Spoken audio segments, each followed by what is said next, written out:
Today's CBS Evening News podcast is sponsored by Tide. This is Ice-T and Stone Cold Steve Austin, and this is a cold call. We're on a mission to get America to switch to cold water washing with Tide. It saves you energy. And that saves you up to $150 a year on your energy bill. Plus, Tide cleans better in cold than the bargain brand in hot. So what are you waiting for? Turn to cold because Stone Cold said so. Turn to cold with Tide. Energy savings based on average when switching from hot to cold and non-HE machines. Performance based on Tide Power Pods versus leading baking soda packs. Tonight, U.S. troops back to Afghanistan. With the Taliban advancing and security crumbling, the president sends thousands of troops to Afghanistan to move personnel out of the U.S. embassy. This is not abandonment. This is not an evacuation. This is not the wholesale withdrawal. Can the U.S. embassy stay open? How long can the Afghan government hold on? COVID's summer surge. U.S. cases are now increasing faster than anywhere else in the world. Medical staff's exhausted and frustrated. It's just people dying who don't need to die. Hundreds of students quarantined just days into the school year. Life-threatening heat. 150 million Americans under heat alerts. A high school football player collapses and dies in Nebraska. Plus, the latest on the storm gathering strength in the Caribbean. When will it hit the U.S.? Portrait of America. Less white, more diverse. What the census report tells us about our country and how changing demographics influence our politics. Cycle of violence. An officer killed. 2 suspects arrested. Did Eric give you any indication of what that gun was going to be used for? Tonight we speak with a man charged with supplying the gun. And it's not heaven, it's Iowa. Tonight, major leaguers emerge from a cornfield to play on a field of dreams.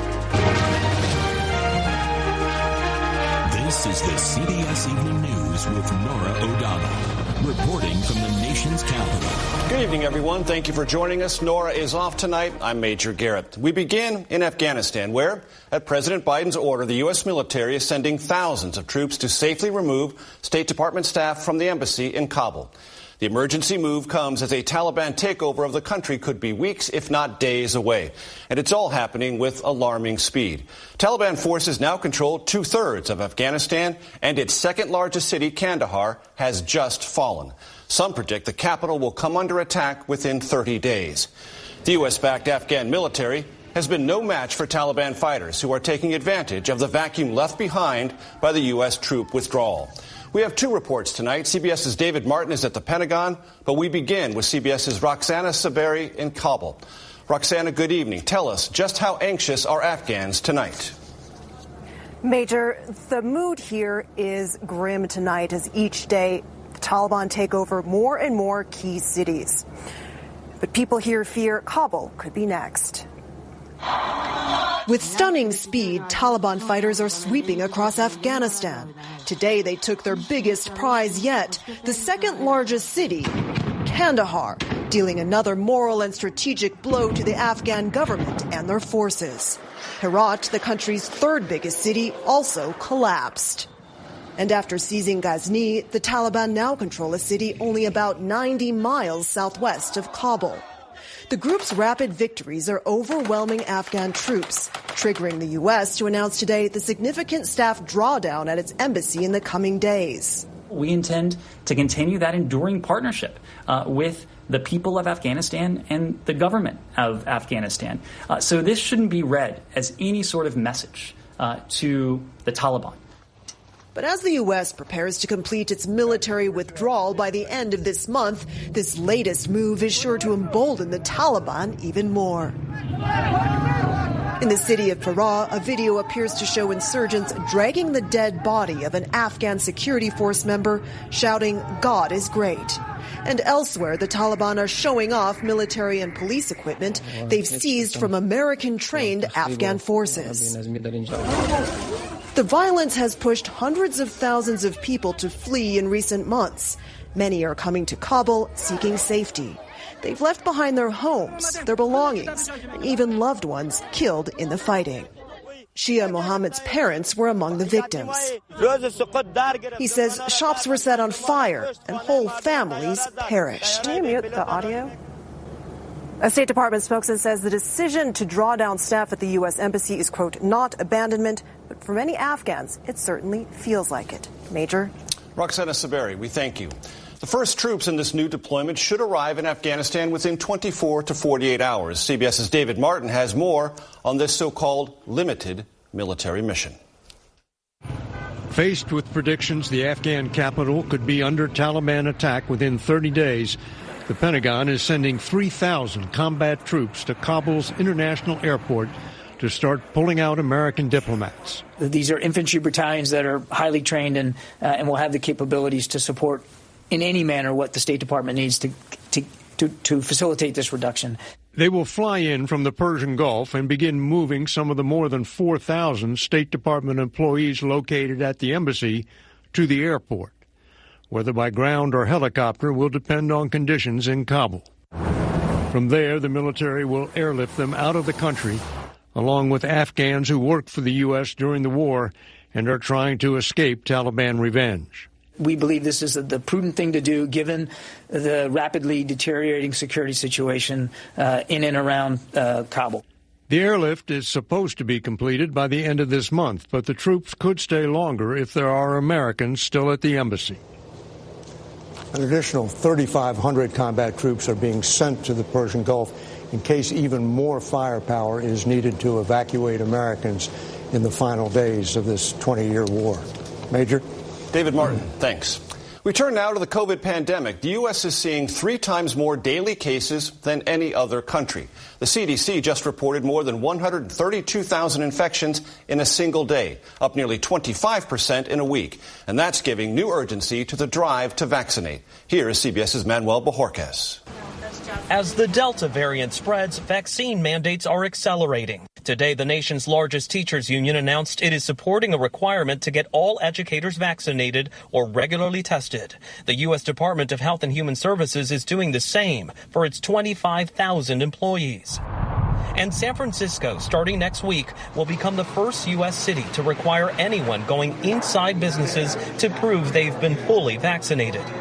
Here's the bottom line.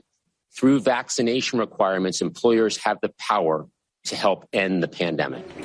That's especially important in Florida, which has broken a record for COVID hospitalizations every day for more than a week. Miami's Jackson Health System is looking to hire nearly 100 more nurses. It's relatively easy to create more space for beds. It's not as easy to create additional capacity with staffing. And everybody's really vying for the same, pool of resources. Mississippi has also broken a record for hospitalizations and has run out of ICU beds. One hospital has cleared out a floor of its parking garage to build a makeshift unit expected to open tomorrow. Then there's Catherine Sherman, an ICU nurse in Nashville. I'm really, really angry all the time because people are dying who don't need to die. Tennessee has seen COVID hospitalizations soar from just over 200 in early July to more than 2,000 today. I am so tired of the people who are creating their own reality where COVID is not a problem, and then they have the audacity to get mad at people like me when we try and show them that, no, this is real. Sherman posted a photo of herself fresh out of nursing school and after a shift in the COVID unit. She tweets, "It didn't have to be like this." Across the country, cases in children are on the rise. Florida leads the nation in pediatric hospitalizations. 15-year-old Paulina Velasquez was supposed to start school next week. Instead, she's been hospitalized nearly a month in a pediatric ICU on a ventilator. I think you guys should take the vaccine. It's very important. I don't want nobody to go through what I went through. Just days into the school year in Palm Beach County, more than 400 students have been told to quarantine after being exposed to an infected person. The district says 37 students and 14 staff members have confirmed cases. Major? Manuel Bojorquez, thank you. Tonight, roughly half of all Americans are living under heat alerts as 2 heat waves bake much of the country. And as Meg Oliver reminds us, this extreme weather can be deadly. Coast-to-coast heat indexes are in the triple digits. Along the East Coast, feels like temperatures are as high as 106 degrees in Washington, D.C., 107 in Philadelphia, and 104 in Boston. We don't have air conditioning at home, so we have to get out and stay cool the best we can. In Omaha, Nebraska, 16-year-old Drake Geiger collapsed at his football practice Tuesday. The doctor came in and said his body was so overheated and his organs were working extra hard and that he was very, very sick. His father, Scott Hoffman, says doctors told him Drake had an internal temperature of 122 degrees. He died that night at the hospital. Last night, the hardest part was being alone, seeing his room, and that just hurt a lot. Tonight, officials across the country are warning people to stay out of the heat. How quickly can heat exhaustion come on? Typically within 10 to 15 minutes when, depending on the activity that someone's doing outside, the body temperature could rise very rapidly. Tonight, officials are advising folks to keep cool, stay hydrated, and check on elderly neighbors. Heat is the #1 weather-related killer in the U.S. Here in New York City, an excessive heat warning is in effect for the rest of the week. Major? With good advice for us all, Meg Oliver, thanks so much. CBS's Lonnie Quinn joins us now with more on when we will see a cool down, which we will. And he's also tracking Fred, which could be headed to Florida. Lonnie, what do you got for us? Okay, as far as when the cool down gets here, I would say by the end of the weekend for a good chunk of the country. But as for the country, it was coast to coast today, record-setting temperatures. Tampa, Florida, you may not realize it, but 96, the hottest Tampa has ever been on this date. North of it, well north, Martinsburg, West Virginia, you hit 100 degrees. That was a record for you. But the story today was Bellingham, Washington. You hit 98 degrees, not just a record for this date, the hottest day you've ever had in Bellingham, Washington. And tomorrow, more the same. D.C. and Newark both hit 99, but it feels like 108 degrees. Out west, your records are going to fall again. Portland, a record at 103. Lewiston, Idaho, a record at 108. And now I want to go down to the tropics. You were talking about the storms down there, Major. Well, here's the deal. We have Tropical Depression Fred. It's not very organized. It's around the eastern portion of Cuba. And then off to the east, we've got what could be Grace. I mean, right now, it's a tropical disturbance. But if it gets its act together over the next 2 days, it could possibly become Grace. As for Fred, maybe it becomes a tropical storm again. We think that's pretty likely on Saturday. A landfall possibly around the Florida Keys. Another one possibly late Sunday into Monday around the Panhandle. It's not the biggest storm Florida has seen, but it's got a lot of tropical moisture. Flooding is the concern, Major. Very good, Lonnie. Thanks so much.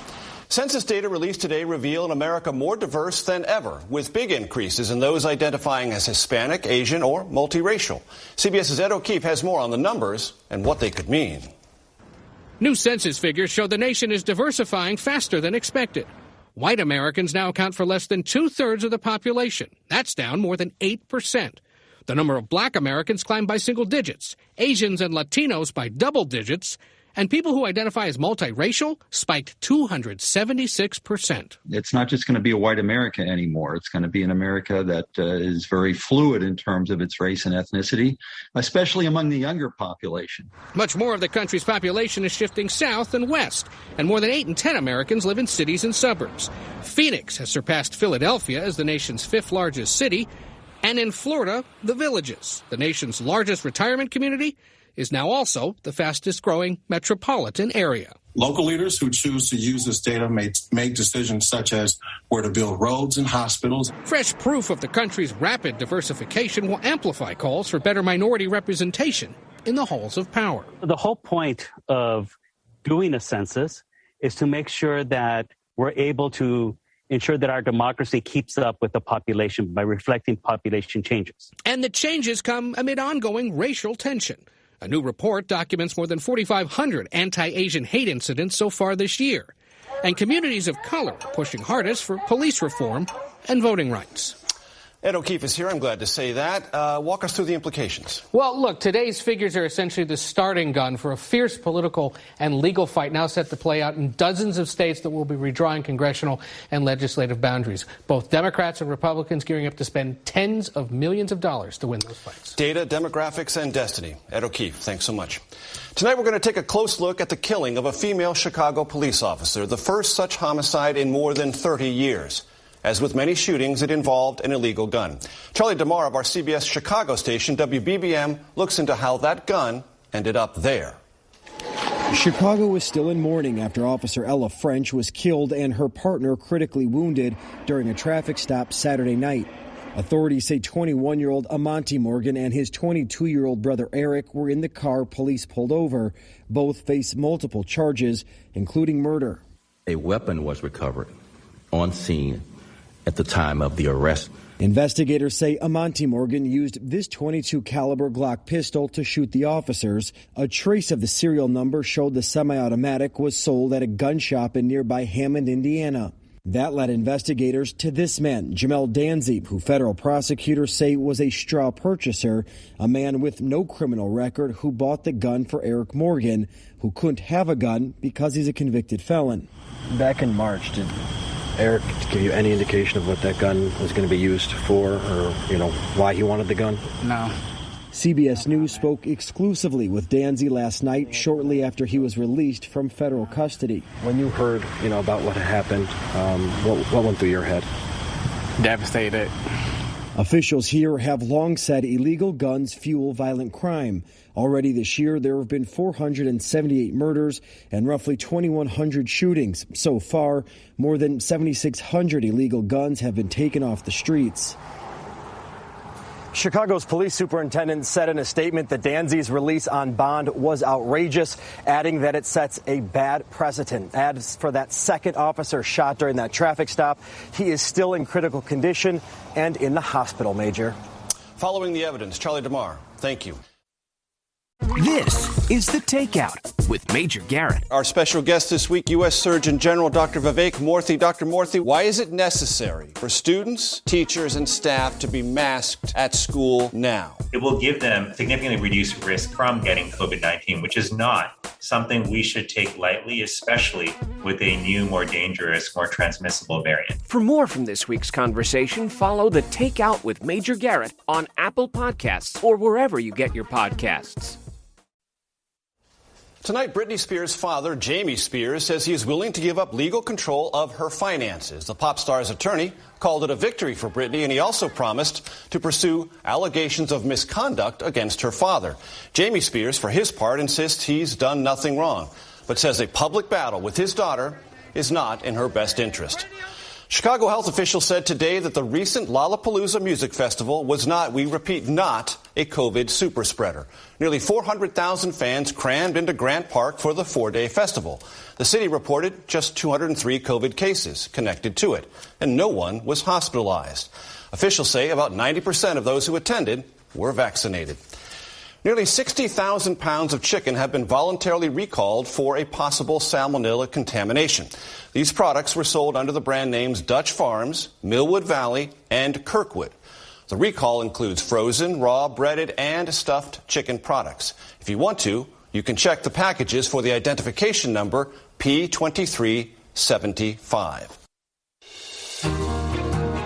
Tonight, Iowa joins the big leagues as the Yankees meet the White Sox in a cornfield. Yes, a cornfield transformed into a field of dreams. CBS's Mola Lenghi is there.